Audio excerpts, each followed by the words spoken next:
In this presentation, I'll be discussing place, the third marketing mix element. When referring to place, we're referring to where a product is available for customers to access it. There's many choices. It could be a physical store, a website, over the phone, from a kiosk, from a street vendor, or even vending machines. The remainder of our presentation focuses on distribution channels. This simply means how we connect consumers with the products manufacturers have produced. This can be very straightforward, or it may involve multiple stages, but either way, the goal is the same. Some products are sold using an indirect distribution channel. This simply means that products are bought and sold by additional businesses called intermediaries or middlemen before ending in the hands of the final consumer. One example of an intermediary is a retailer. A retailer, of course, is a store, either physical or online, that sells products to consumers. In this popular model of an indirect distribution channel, the manufacturer, Nike, sells their products to a retailer, Dick's Sporting Goods, who sells their products to the final consumer. In some cases, wholesalers are involved in indirect distribution channels. A wholesaler is a business that buys large quantities of products, breaks them down and sells them in smaller units to retailers. Sometimes wholesalers are involved in this process when retailers are unwilling or unable to commit to large quantities of products. Take for example Champion, the apparel manufacturer. They sell their products to a variety of companies, including wholesalers like Gear for Sports. Gear for Sports sells their products to retailers like the Roar Store, who then customizes their products for their consumers at Linn-Mar High School. The main advantage to using an indirect distribution method is that specialists in the field of logistics are handling this process. The major disadvantages include the added costs that come along with using more companies and the need to work with a variety of different vendors. A direct distribution channel does not use any intermediaries. Instead, the manufacturer sells the product directly to the consumer.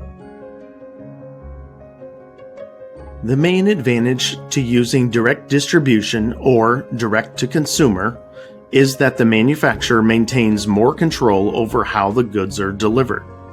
The major disadvantages include the need for distribution or fulfillment centers, transportation, and other resources related to shipping.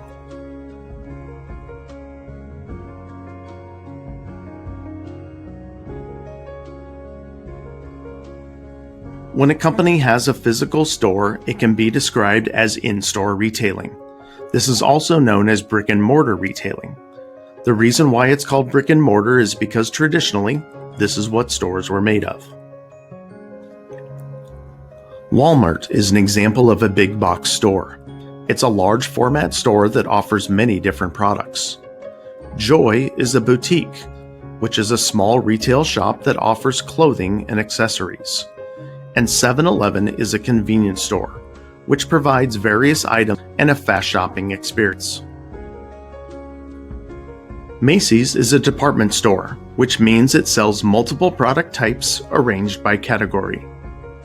A mom and pop store is a small local store typically operated by a local family, like Armchair Books. And Costco is described as a wholesale store. This is a warehouse-style retailer that sells its products in bulk. While not as convenient as online shopping, the in-store retailing experience allows the customer to see and touch the merchandise and provides a more personal touch than an online experience does. In fact, studies have shown that people spend more time visiting a store than they do visiting a website. They also add more additional items to their purchase when visiting a store in person. Some strategies that brick and mortar retailers have found to be especially effective include creating engaging in-store experiences, especially using technology. Also, find ways to use in-store only promotions. And finally, find ways to offer unique items. While most of the time online retailing consists of visiting a retailer's webpage and purchasing an item directly from them, an online experience can also include simply filling out a form and sending it in to the correct party. As previously discussed, the online retailing experience offers a high level of convenience at a low cost compared to a physical store. The biggest disadvantage of an online experience, however, is that individuals may not know to look for you online, and relationships are not typically long-lasting when only on an online platform. In order for online retailing to be effective, retailers need to make sure that information is presented accurately and communicated clearly. They need to make sure that pages load quickly and includes contact information. They need to make sure that the customer data security levels are extremely high, and technology and resources need to be able to handle large volume and maintain functionality. Phone sales is when an individual is engaged in a one-on-one conversation with the sales rep. It does not simply mean you're using your phone to make the sale, but you are physically talking with an individual. While many phone sales examples have converted to an online format, some still exist. One of those being ordering a product from an infomercial or a home shopping network. Another phone example would be establishing a new cable service or utility service at your home business. Purchasing tickets for a concert or event might be done over the phone, and starting a new insurance plan. When engaging with a customer over the phone, company representatives must be prepared to meet the needs of their customers. Company reps also must be courteous, friendly, and genuine, and phone systems need to be able to handle any of the tasks that might likely be performed.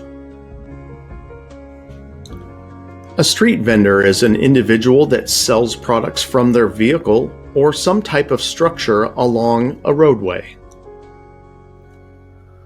Popular examples of street vendors include food trucks, farmers markets, and concession workers at fairs and festivals. In order for street vendors to be successful, they must know where their customers will be and when their customers will be there. A kiosk is a structure designed to provide products and handle transactions either with or without workers present. Some examples of kiosks you might be familiar with include your bank's ATM, the self-service checkout line at the grocery store, automated ordering at some restaurants, parking garages and toll booth tickets, movie tickets at the local theater, photo booths at the mall, and transit tickets at train stations or check-ins at the airport. While the look and feel of the kiosk should match the purpose, the most important strategy for this type of retailer is to keep the transaction process simple and easy to navigate. Vending machines offer consumers a convenient and quick way to access a new product. For vending machines to be successful, make sure that first of all they're fully stocked. Keep the machines clean and functioning, provide contact information in case of problems, and rotate any products that have sell-by dates so that the oldest products are shown in the front.